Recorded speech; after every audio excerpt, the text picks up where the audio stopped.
जय हिंद साथियों, आज है 6 जून। देखिए कल जो पेपर हुआ है, कल का पेपर कैसा हुआ आप सबका कमेंट बॉक्स में ज़रूर बताइए। और करंट अफेयर के कितने प्रश्न आपको जो है एग्ज़ाम में मिल गए जो कि मैंने पढ़ाए थे। तो इसको आप कमेंट बॉक्स में बताइएगा, थोड़ा सा मैं भी देखूँ जो है कितने लोग सफलता का परचम लहराएंगे इस बार। देखिए आज के सभी करंट अफेयर को डिस्कस करने वाले हम इस वीडियो में, तो चलिए वीडियो को समय गंवाए बिना शुरू करते हैं। लेकिन इससे पहले बता दूं, जो लोग नए हैं वो चैनल को सब्सक्राइब करके बेल आइकन जरूर प्रेस कर देंगे ताकि आने वाले सभी वीडियोस का नोटिफिकेशन उनको ऑटोमेटिक मिलता रहे। और वीडियो को लाइक और शेयर भी कर दीजिएगा। तो चलिए शुरू करते हैं। देखिए आज का हमारा पहला प्रश्न है कि हाल ही में किस राज्य ने जाति आधारित गणना के नाम से जाति आधारित जनगणना कराने का निर्णय लिया है। तो देखिए बिहार में जो है अब सभी जातियों की जनगणना होगी कि किस जाति के कितने लोग निवास कर रहे हैं बिहार में। देखिए बिहार राज्य सरकार राज्य में जाति आधारित जनगणना कराने जा रही है। और अभी हाल ही में मुख्यमंत्री नीतीश कुमार की अध्यक्षता में एक सर्वदलीय बैठक की गई जिसमें यह फैसला लिया गया कि जाति आधारित जनगणना होगी। देखिए इस अभ्यास को जाति आधारित गणना कहा जाएगा और राज्य सरकार जो है ये जनगणना से संबंधित आंकड़ों को समाचार पत्रों में विज्ञापनों के माध्यम से प्रकाशित करेगी। और इस अभ्यास का उद्देश्य वंचित लोगों के लिए विकास कार्य कराना है। अगला है कि विश्व पर्यावरण दिवस जो है ये कब मनाया जाता है। देखिए ये दिवस काफ़ी फेमस है और काफ़ी चर्चित है और काफ़ी एग्जाम में पूछा जाने वाला प्रश्न है। देखिए विश्व पर्यावरण दिवस यानी कि वर्ल्ड एनवायरनमेंट डे को हम 5 जून को मनाते हैं। 2022 के लिए इसकी थीम रही ओनली वन अर्थ।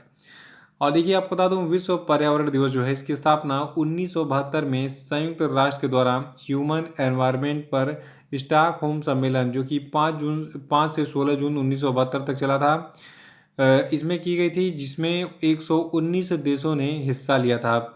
तो याद रखिएगा विश्व पर्यावरण दिवस जो है ये कब मनाया जाता है, 5 जून को। और ये पहली बार कब मनाया गया था, 1972 में। ठीक है। और देखिए अगला प्रश्न है कि टाइम्स हायर एजुकेशन के द्वारा जारी एशिया यूनिवर्सिटी रैंकिंग के नवीनतम संस्करण में कितने भारतीय शिक्षण संस्थानों को शामिल किया गया है। तो देखिए टाइम्स हायर एजुकेशन ने अभी हाल ही में जो एशिया यूनिवर्सिटी रैंकिंग जारी की है, इसके नवीनतम संस्करण में अभी हाल ही में कुल 71 भारतीय शिक्षण संस्थानों को शामिल किया गया है। और आपको बता दूं, जो ये 71 शिक्षण संस्थान जो है जो कि एशिया यूनिवर्सिटी रैंकिंग में जिन्होंने स्थान बनाया है, तो इनमें जो है टॉप 50 में यानी कि शुरू के 50 जो दुनिया के टॉप 50 जो शिक्षण संस्थान हैं, तो इसमें केवल और केवल भारत का जो भारतीय विज्ञान संस्थान बेंगलुरु है यानी कि Indian institute of science Bengaluru जो है इसको 42वां स्थान मिला। ठीक है। यानी कि टॉप 50 में केवल एक ही शिक्षण संस्थान IISc बेंगलुरु रहा और इसका रैंकिंग रहा 42वां। और देखिए जो आपका टाइम्स हायर एजुकेशन का एशिया यूनिवर्सिटी रैंकिंग था, इस सूची में जापान सबसे अधिक लीडरशिप वाला देश है। और इस साल जापान के कुल 118 शिक्षण संस्थानों को इस सूची में शामिल किया गया। और देखिए इस सूची में लगातार तीसरे वर्ष चीन के जो है दो विश्वविद्यालयों जिसका नाम है सिंघुआ और पेकिंग विश्वविद्यालय। तो सिंघुआ विश्वविद्यालय चाइना और पेकिंग विश्वविद्यालय चाइना को क्रमशः पहला और दूसरा स्थान प्राप्त हुआ। यानी कि 3 साल से लगातार सिंघुआ विश्वविद्यालय और पेकिंग विश्वविद्यालय जो कि चीन के हैं, ये क्रमशः पहले और दूसरे स्थान पर हैं। और इस सूची में आपको बता दूं 97 मुख्य चीनी विश्वविद्यालय शामिल हैं। यानी कि नंबर 1 पे आपका रहा जापान। जापान की 118 शिक्षण संस्थान जो है इस साल के एशिया यूनिवर्सिटी रैंकिंग में इनको जगह मिली। और दूसरे नंबर पर जो है चीन है। चीन के 97 चीनी विश्वविद्यालयों को जो है इस सूची में जगह मिली।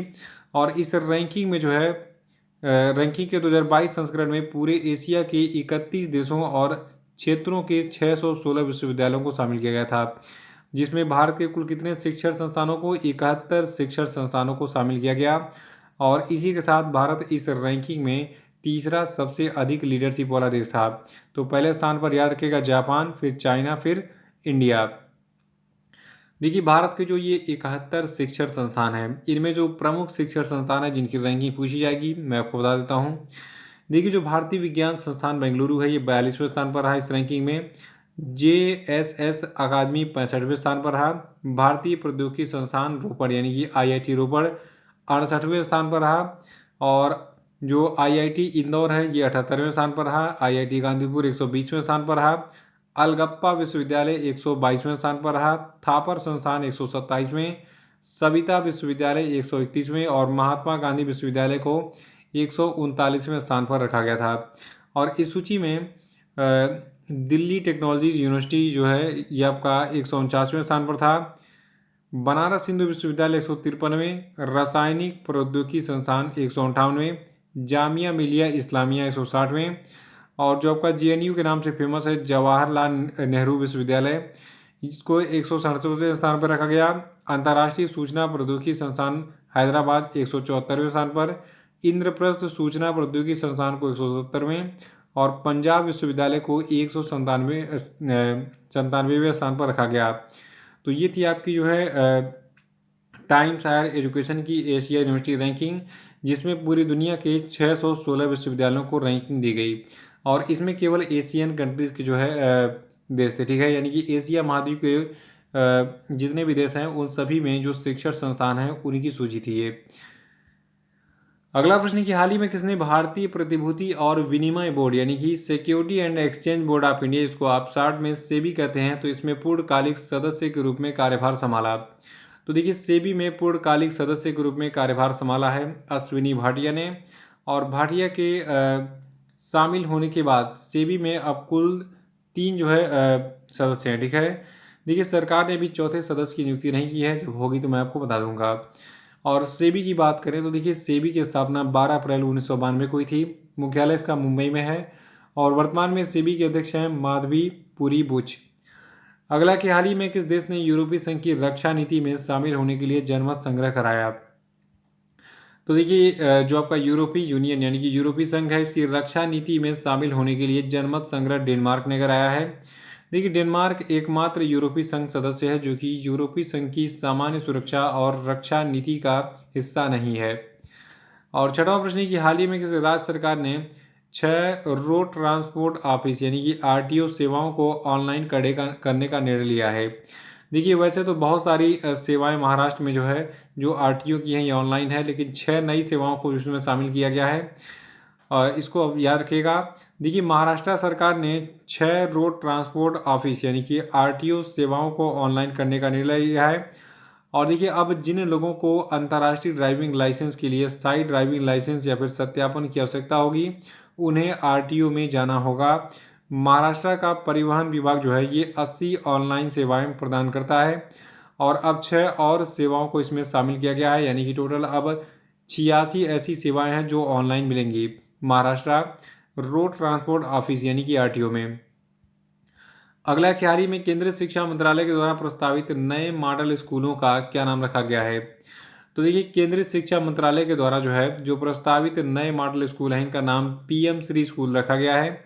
और अभी हाल ही में केंद्रीय शिक्षा मंत्री धर्मेंद्र प्रधान ने नई राष्ट्रीय शैक्षिक नीति 2020 के कार्यान्वयन पर फोकस करने के साथ गुजरात के गांधीनगर में आयोजित राष्ट्रीय शिक्षा मंत्रियों के सम्मेलन को संबोधित किया था। उसी में यह अनाउंसमेंट किया कि जो नए मॉडल स्कूल होंगे इनका नाम पीएम श्री स्कूल रखा जाएगा। अगला कि हाल ही में किसने ऑपरेशन महिला सुरक्षा के अंतर्गत 150 महिलाओं और लड़कियों को मानव तस्करी के गिरोह के जाल में फंसने से बचाया। तो देखिए जो आपका रेलवे प्रोटेक्शन फोर्स यानी कि रेलवे सुरक्षा बल है, ठीक है, आरपीएफ है, इसने भी हाल ही में चलाया था ऑपरेशन महिला सुरक्षा। याद रखिएगा ऑपरेशन महिला सुरक्षा को आरपीएफ ने चलाया था, और इसके अंतर्गत 150 महिलाओं और लड़कियों को मानव तस्करी के गिरोह से तस्करों की जाल में फंसने से बचाया गया। और ये ऑपरेशन जो है ये 3 मई को शुरू हुआ था, ठीक है। ऑपरेशन महिला सुरक्षा कब शुरू हुआ था? 3 मई को, और 31 मई को ये समाप्त हुआ है। और ये महीने भर चलने वाला जो ऑपरेशन है ये महिलाओं और लड़कियों को मानव तस्करी से बचाने के उद्देश्य से किया गया था। और देखिए रेलवे की ओर से जो है एक और पहल चल रहा है मेरी सहेली, ठीक है। अगर एग्जाम में पूछा जाए कि मेरी सहेली कार्यक्रम कौन चला रहा है, तो ये रेलवे चला रहा है। और रेलवे का जो आरपीएफ है यानी कि रेलवे प्रोटेक्शन फोर्स है, इसने बिहार में क्या किया? ऑपरेशन महिला सुरक्षा चलाया था। अगला कि हाल ही में गूगल ने किस भारतीय भौतिक विज्ञानी और गणितज्ञ को बोस आइंस्टीन कंडेंसेट में उनके योगदान के लिए एक रचनात्मक डूडल के साथ श्रद्धांजलि दी।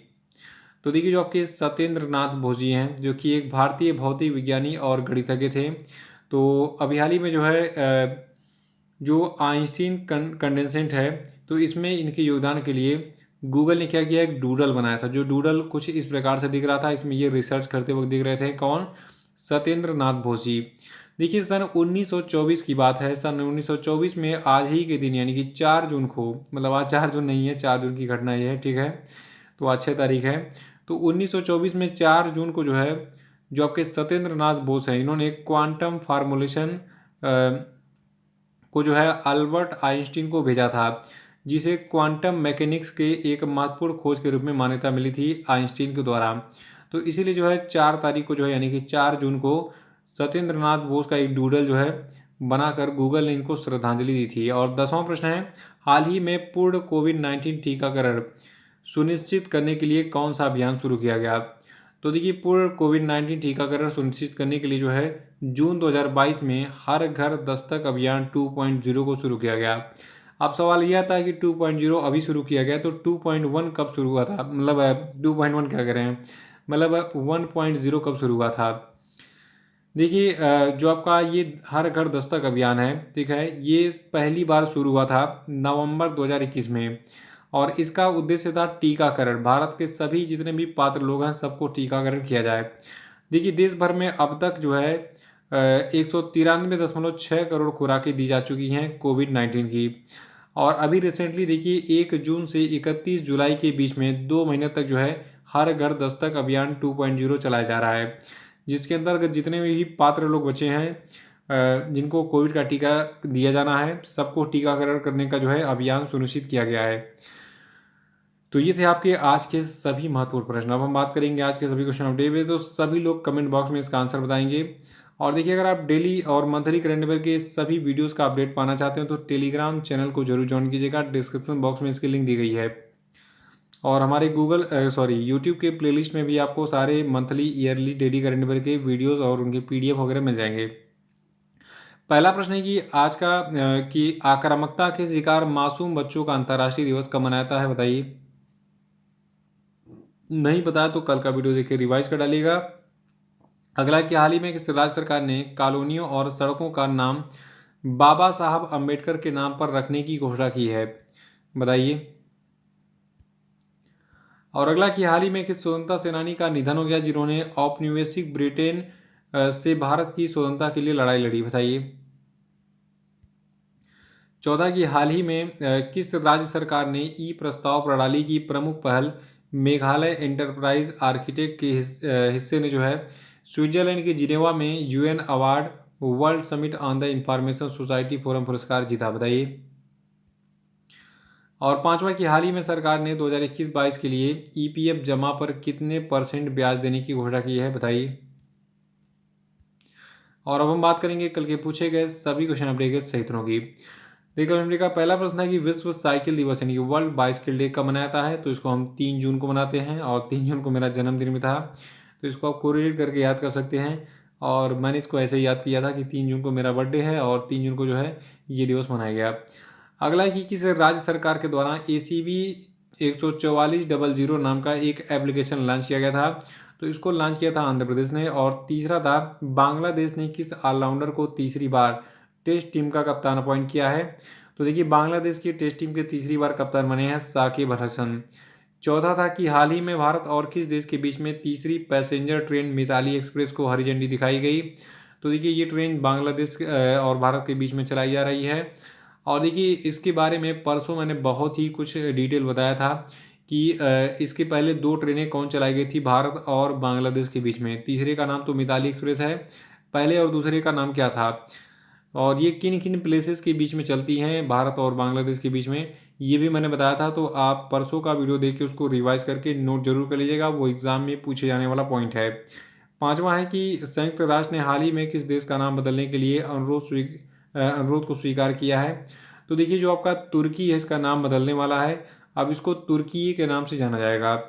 तो आपको ये वीडियो कैसा लगा कमेंट बॉक्स में जरूर बताइए, इसको लाइक और शेयर जरूर कर दीजिए। डेली मंथली करंट अफेयर के सारे अपडेट पाने के लिए चैनल को सब्सक्राइब करके इसको अधिक से अधिक शेयर कीजिए ताकि और भी ज़रूरतमंद छात्रों तक ये वीडियो पहुँचे। जय हिंद।